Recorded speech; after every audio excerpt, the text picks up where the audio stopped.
In case you weren't aware, this year's tax filing deadline is rapidly approaching. You have until April 17th to submit your 2017 return, and if you've been procrastinating, it's time to get going. Below are some methods to help the process along.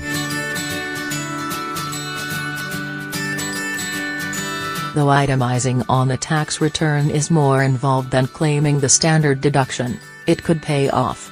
To determine whether it makes sense to itemize, see if your individual deductions exceed the standard deduction for 2017, which is $6,350 for single tax filers and $12,700 for married couples filing jointly.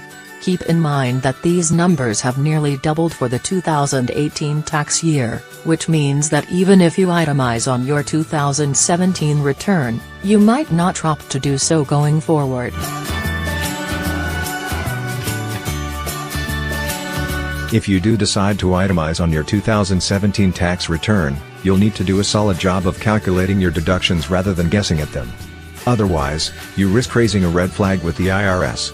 So leave yourself enough time to comb through your records, dig through receipts, and figure out exactly how much you spend in different deductible categories.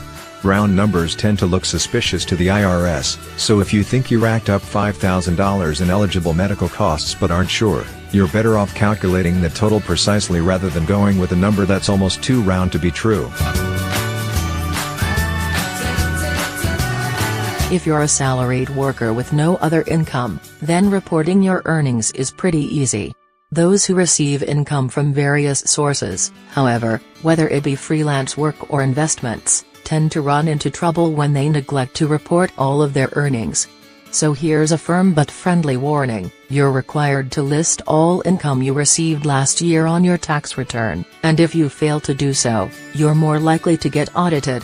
Remember that each time you receive a 1099 form listing income, the IRS gets a copy as well. Attempt to cover one up, and you could wind up in serious trouble, even if it's that $40 in interest you thought you could sweep under the rug. Unlike tax deductions, which work by excluding a portion of your income from taxes, tax credits are a dollar-for-dollar reduction of your tax liability, which makes them quite valuable. There are a number of credits that could lower your tax bill and, in some cases, boost your chances of a refund, so it can pay to look into some of the more popular ones.